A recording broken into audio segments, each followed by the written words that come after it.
Hallo Leute und herzlich willkommen zurück zu Feed the Beast Ultimate Cities. In dieser Episode werden wir uns vor allem mit einem Mod beschäftigen, der sich Mistcraft nennt. Für die ihn nicht kennen, beziehungsweise für die die Spieleserie kennen, an die es angelehnt ist, nämlich Myst. Er ist ungefähr ähnlich. Myst ist ein Rätselspiel und vor allem aufgebaut auf Symbolik. Und also mit Symbolik meine ich wirklich Symbolik. Zum Beispiel das Symbol da. Oder solche Symbol da. Sind alle angelehnt an die Serie. Glaube jedenfalls. Ich habe selber nur den letzten Teil und auch den nicht wirklich lang und vor allem nicht durchgespielt. Aber es ist sehr interessant, was dort, wie viel Gedanken in die Serie reingegangen sind. Also ich muss wirklich sagen, nicht schlecht.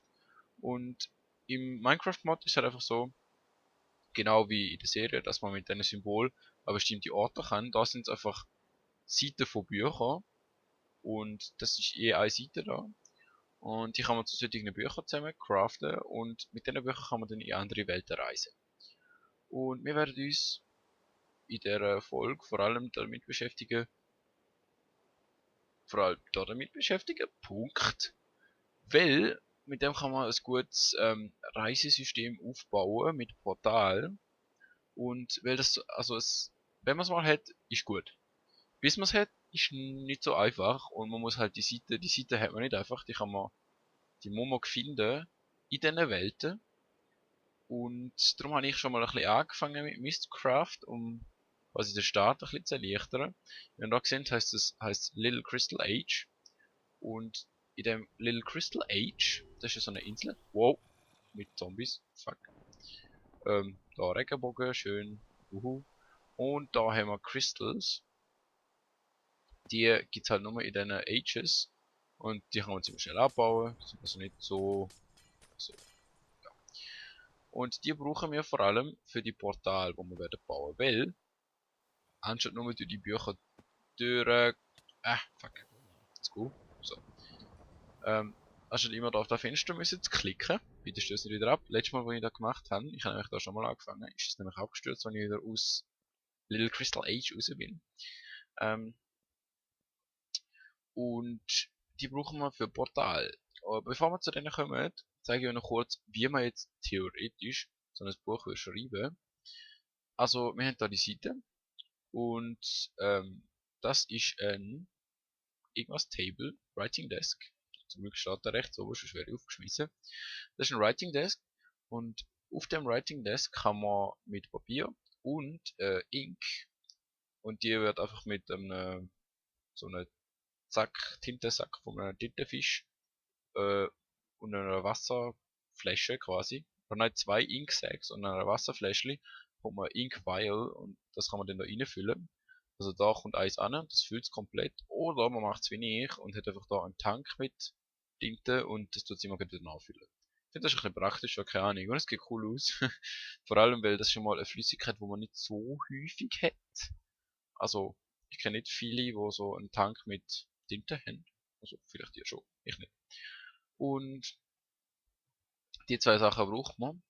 Und dann kann man zum Beispiel da irgendeins auswählen. Nehmen wir jetzt mal etwas, was ich öfters brauche, weil es cool ist. Da bei Biome Controllers, glaube ich. Turn Generator.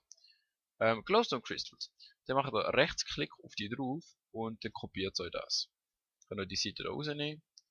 Dann geht ihr zum Bookbinder. Da braucht ihr Leather. Und dann das einfach da rein. Und dann könnt ihr da das Descriptive Book rausziehen. Und das hat dann die Seite da drinnen und generiert eine neue Welt. Und ihr seht, habe ich 24, also mehr als 24 einer schon Welten schon müssen generieren. Nur um so weit zu kommen, wie ich jetzt bin. Und ich bin noch nie nicht.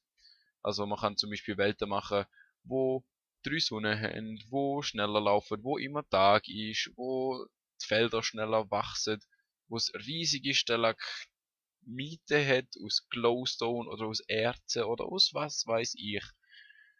Es gibt unheimlich viele Möglichkeiten. Und ja, am besten machen wir jetzt erst so ein Notebook. Das sind einfach drei, so, drei solche da so. So, es gibt ein Notebook.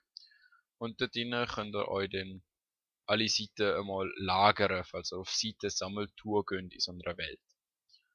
Und falls ihr falls ihr einfach so ein Dingsbums-Book wollt, ich glaube, da geht auch einfach, ich weiß gar nicht, wie man da macht, ehrlich gesagt. Hm. Wir können ja mal, nein, kann man nicht. Ich liefere das noch nach, falls ich es nicht vergesse. Und sonst schreibt es Kommentare, wenn es euch interessiert. Weil am Anfang braucht man halt einfach ein normales Descriptive Book, wo quasi von allein sich generiert, weil man hat ja noch keine Seite. Und könnt ihr mal nachschauen. Book. Und noch ein guter Tipp, nehmt immer, wirklich immer ein Linking Book mit. Das ist einfach ein normales Buch, ins Inventar tun und dann linkt es genau zu dem Ort, wo ihr steht. Und da braucht ihr, um zurückzukommen. Ihr braucht es. Kein Widerrede. Ihr braucht es. Und ja, jetzt frage ich mich aber wirklich, kann ich einfach das so rein tun? Oder so da Papier? So da Monkomora? Nein. Keine Ahnung. Durch das Buch. Irgendwie auch nicht so. Also ich kann es umbenennen, aber kann ich es umbenennen? Nein. Ich weiß nicht, wie es geht. Egal. Auf jeden Fall haben wir Kristall. Und wie ich vorhin gesagt habe, tun die Linking Books genau zu der Position verlinken, wo das mal steht. Und das kann man benutzen, um so ein Digiportal zu machen. Das sind die Crystal Blocks.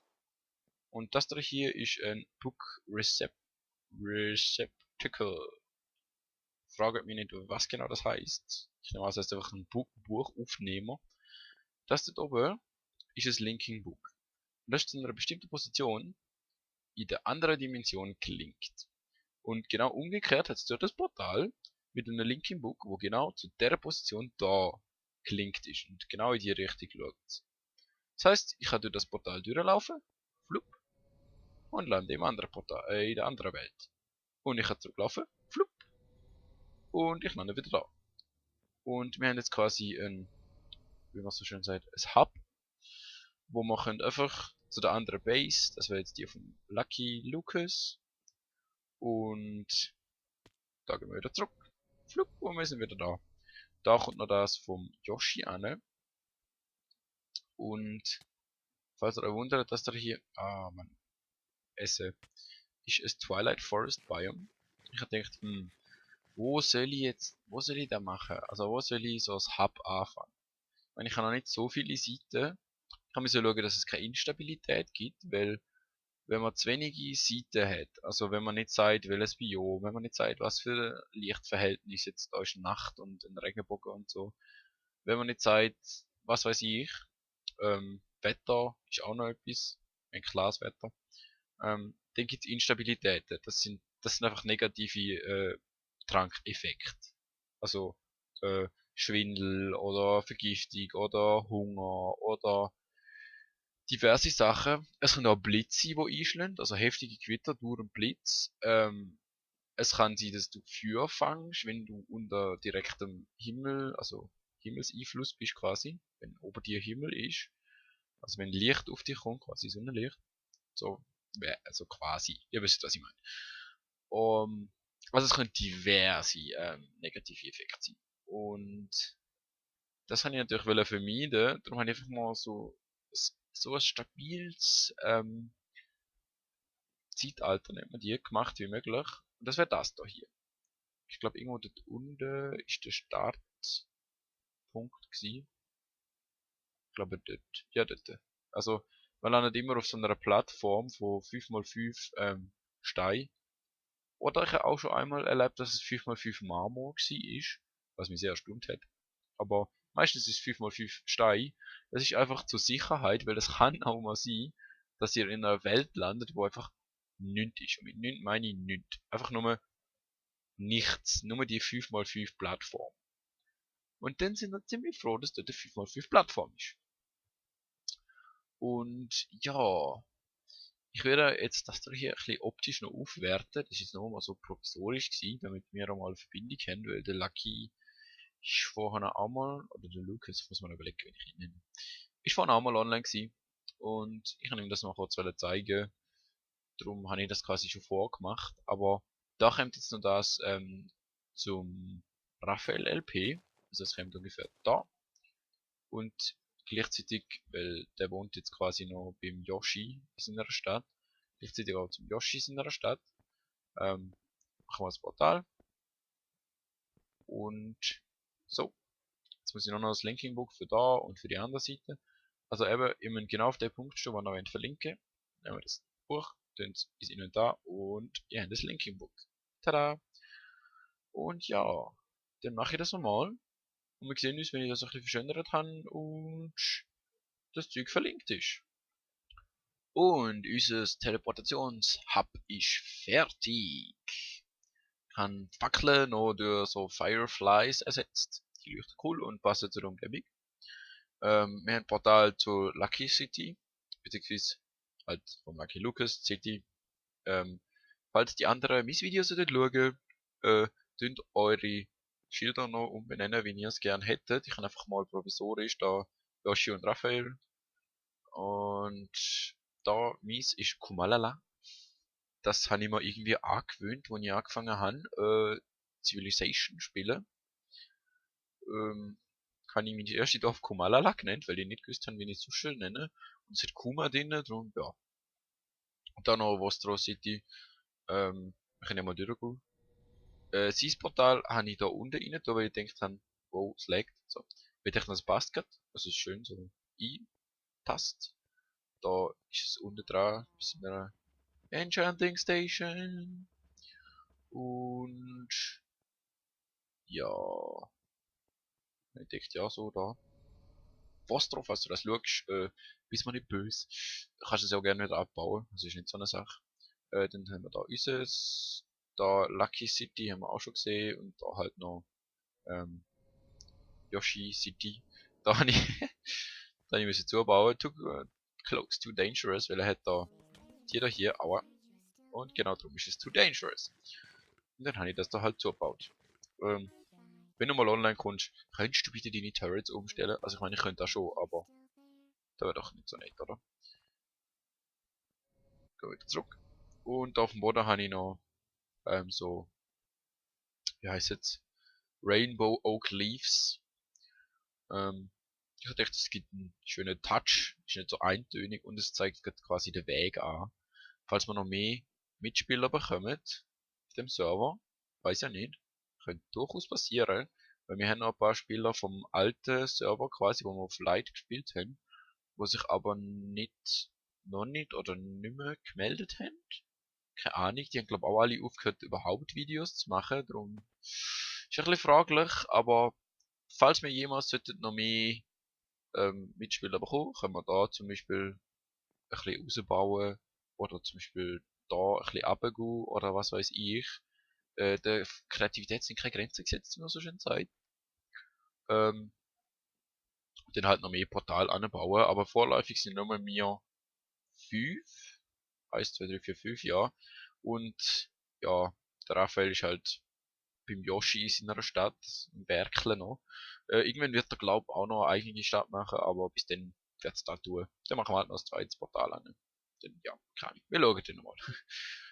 Und ja, ich glaube, das wär's gsi für die Folge.